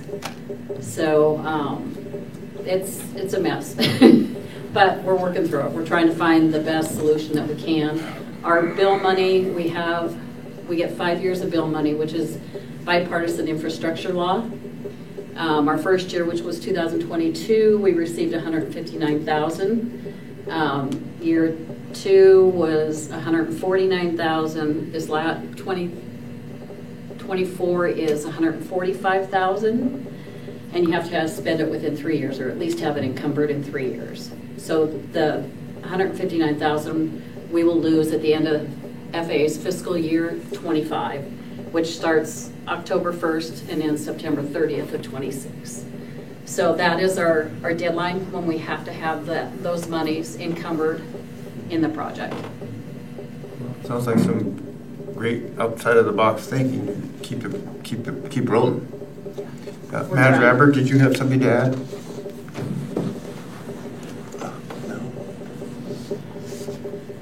I might add that the council, I think, is aware, but maybe some of the budget committee members aren't aware that the BIL money is a one-shot thing, and it is one time that we can actually spend it's not FAA grants, but we can't spend FAA grants on hangars. We can't build hangars with them.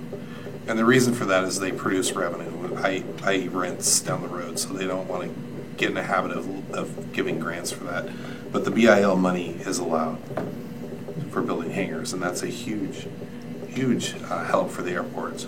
Those rents will definitely help take some of the pressure off the airport's bottom line. Okay, that was the last question. Yeah.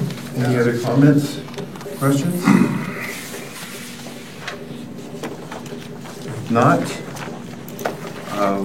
be entertaining a motion to approve the 2024 through 2025 budget.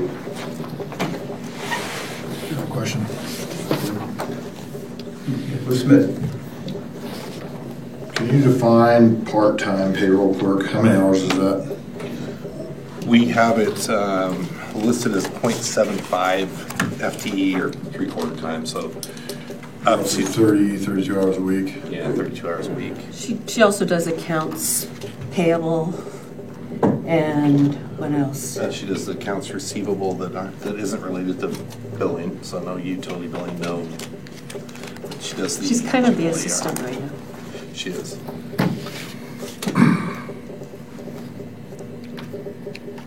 And her hours will fluctuate depending on how much work there is to do. When we do year-end payroll, of course, she's here quite a bit of hours trying to get everything done for the year-end. And quarterlies, every 3 months, she spends a lot of time here. Yeah, she does all of the taxes, she does all the state filing, she wrestles with the state revenue, Department of Revenue on a regular basis. She works with Cassell, keeping things up to date. She does a lot. Yeah. She does more than payroll. She's incredible. She still attends payroll trainings every year, and she's self-motivated. I've attended them myself. They're a pain and they suck. Dealing with the state's even harder, especially if you make a 3-cent mistake. Yeah. Yes. Yes, the smallest mistakes take the most time to Took fix. them about 3 hours to clean up 3 cents. Yeah. I think she spent probably 10 hours on the phone dealing with Francis and the new system, the payroll reporting system. It's Yeah. I've got one more question too, if I may. On the citywide cleanup budget, we have 3,500 budgeted for 23-24. The projected we put 0, and then proposed we put 3,500. Why so much if the year before was only 293? That's a good question. That's because we never know what we're gonna get on cleanup day, and we have been hit hard, and we only get a $1,500 allotment from the county. So if we don't have that ready to expend, and we get a bunch of tires or more than the $1,500 from the county, then we have to pick that up. And so it's been pretty slow in the last couple of years, but we have expended it in the past. Is the 1,500 included with that 35, or would that be on top of? No, it's on top of it. Joshua. And follow up on that, does it roll over if it's unused? It goes back into the general fund, gets reallocated, unused and unexpended. Everything that doesn't get expended goes into the ending fund balance and is rolled over to the beginning fund balance the next year.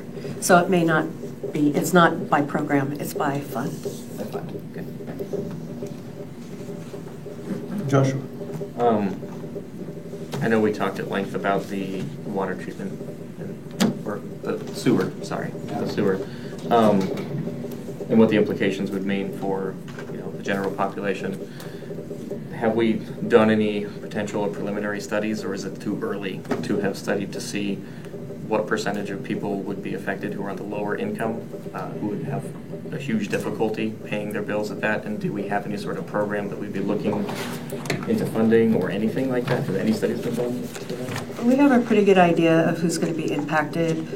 We have a couple sets of data on that. We know statistically, we have a large number of people at the low end of, from the census.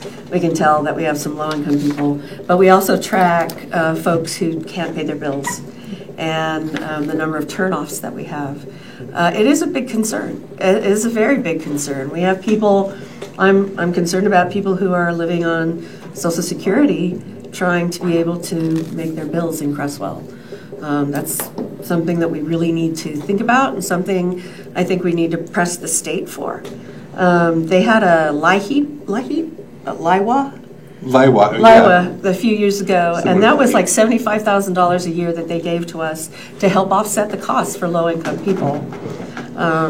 People who couldn't pay their bill, they could go and they could prove the need and they could get their bill paid for them. That program's gone away. So, the timing's really bad. We are aware of it, and we are trying to have a creative response to it. But for the representative, is that like a talking point for like when the DEQ is making this, and then it's affecting that population? It's funny, when you talk about state money, when you talk about borrowing money, they don't want you to subsidize anyone. Everyone has to pay the same amount. So when you're talking to a state agency about it, they're not very sensitive, I guess. As human beings they are, but as policy-wise, we don't get a lot of help. What we get help from is the social service side of the state. So any kind of those LIWA monies or something like that comes from that side of the state, not the regulatory side, but the assistance side. Yeah, the state was working on a House bill. It just kind of it died because the session ended. But they were working on a House bill to kind of make a permanent state program for low-income water assistance program. This was in response likely to the DEQ. I think it was pushed by the social services side that they realized that they have a low-income. LIHEAP is low-income heating and energy program. Right. So there's a program for utility bills to stay warm, but now they've realized, okay, for low-income people who are in need, we probably should think about water. So nothing established, but potentially in the works. It would probably have to go through the legislature, not through the agency. So, talk to your legislator and tell them that you would like to, see this policy supported, because it was 2 years ago, I think, that it was proposed. It wasn't taken up last year. It was a short session. Next is a long session. Their focus, I think, is going to be on streets. Yeah. So if this is something that you think needs to be on the agenda, you need to let them know. Yeah. Public perception is that the government created a problem, and now to solve that problem, it's going to affect those who are least able to, handle it. Yeah. The pressures on low-income folks are becoming immense. And it's going to be very difficult here in Creswell to be someone living off of Social Security, trying to make ends meet. Our statistics show that Creswell is a double income place. It takes 2 incomes to survive here. And we're doing our best to keep the rates down, but we have to find ways to pay for things too. And we don't get to make money. Yeah, to add on to that, I wanted to turn to page 18 in the budget. Yeah, that's a good one. We got some great infographics from a company that uses the U.S. Census data, the most recent census data, auto-populates this stuff. Gone through and checked it. The population, 5823.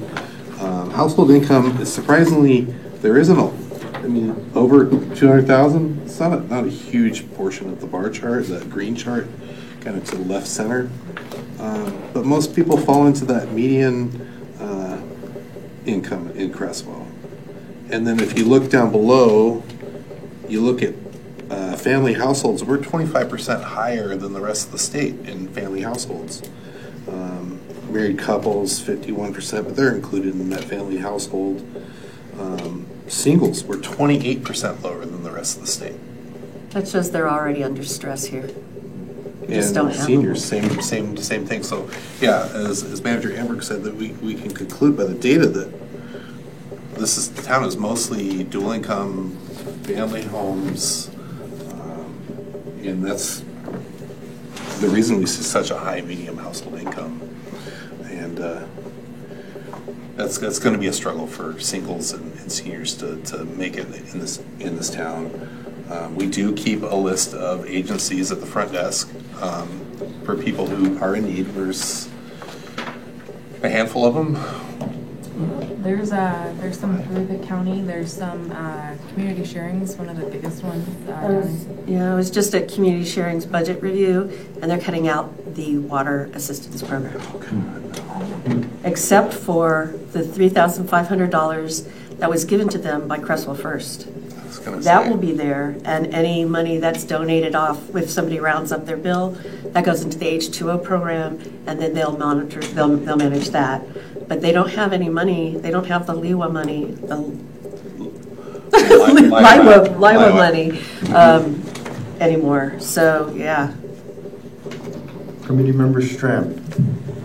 So I wanted to comment on the H2O program. I don't know if everybody's aware of that, but it was created a number of years ago because there was a time in the early 2000s when we had to update wastewater and water, both very close to the same period of time, and water and sewer rates went very high in Creswell. And I think that was part of what was the momentum to creating the H2O program, which is run through our city. It's a voluntary program where You can round up your bill, or you can contribute $10 a month, $15. My wife and I talked about this years ago, and we just set a dollar amount, and every month when we pay our utility bill, we pay an extra certain amount. It goes to the H2O program, which goes to community sharing in Cottage Grove. That's a Cresswell only fund. And so when we become aware, our staff becomes aware of individuals who are having a hard time with a water bill. But I've wondered if we could morph that into, and maybe not, something that has to do with sewer too.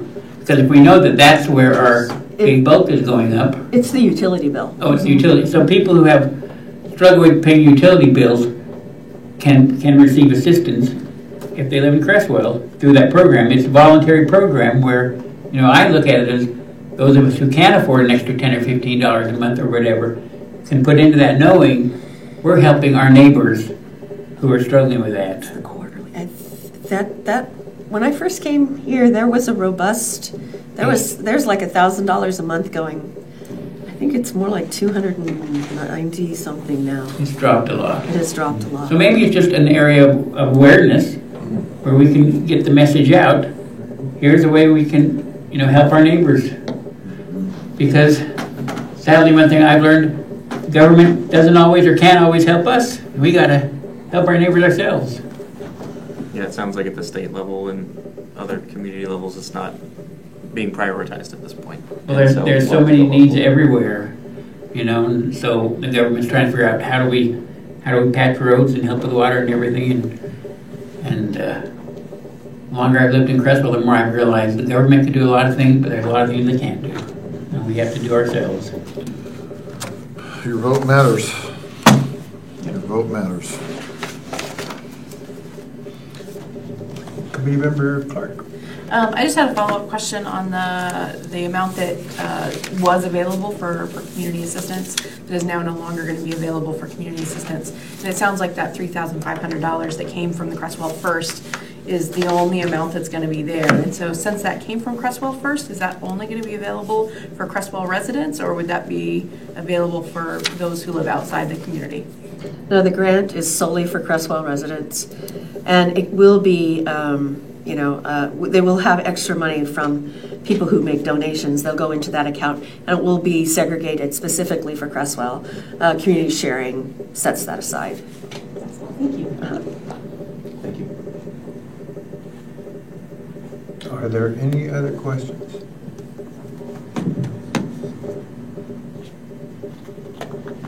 If not, we'll go back to the motion that we're entertaining, and that is to approve the 2024 to 2025 budget. Councilor Clark, Committee Member Clark, motion. I move to approve the budget for the City of Cresswell for the 2024 to 2025 fiscal year as presented. We have a motion on the floor. Is there a second? I second the motion. Committee Member Osborne has seconded. There's a second. Is there any further discussion? Committee Member Clark. I just wanted to reflect that it was Councilor Kent that made the motion, not Councilor Clark. Thank you.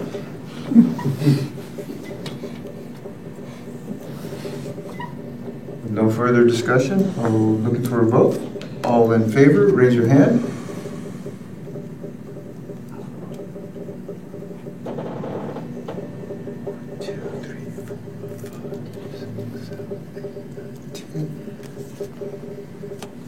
All opposed, same sign. Motion passes 10-2.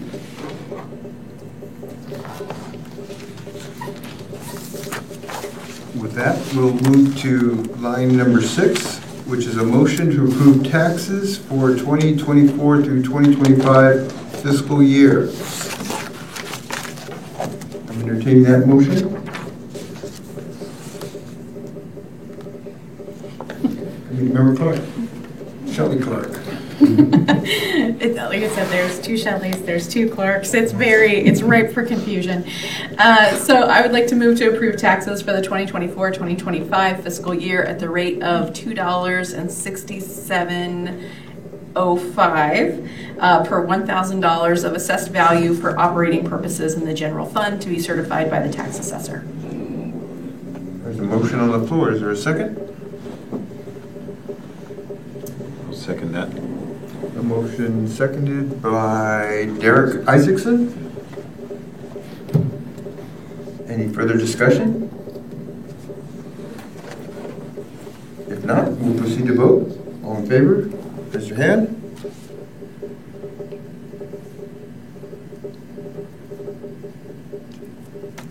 All opposed, same sign. Motion passes 10-2.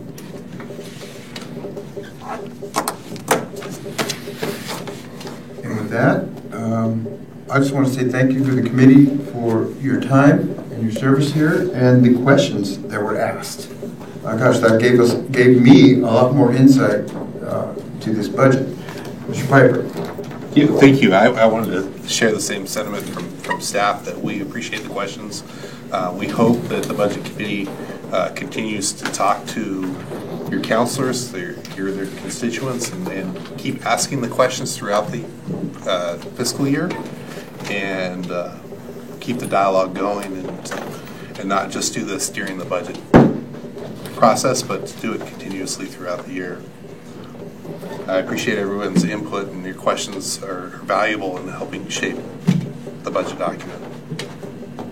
Thank you. Thank you. Thank you all. And with that, the meeting is adjourned.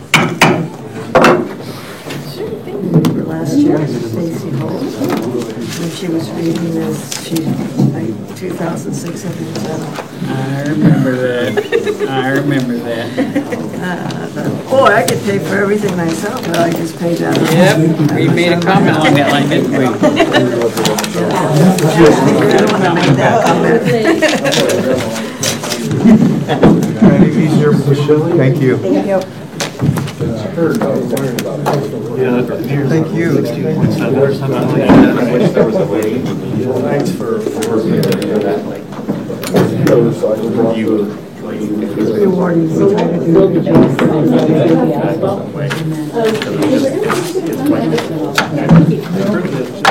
Good job there, Alonzo.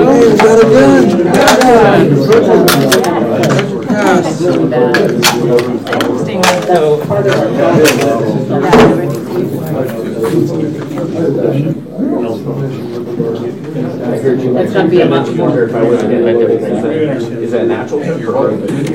It would be natural. Okay, good. That's I was thinking if they're like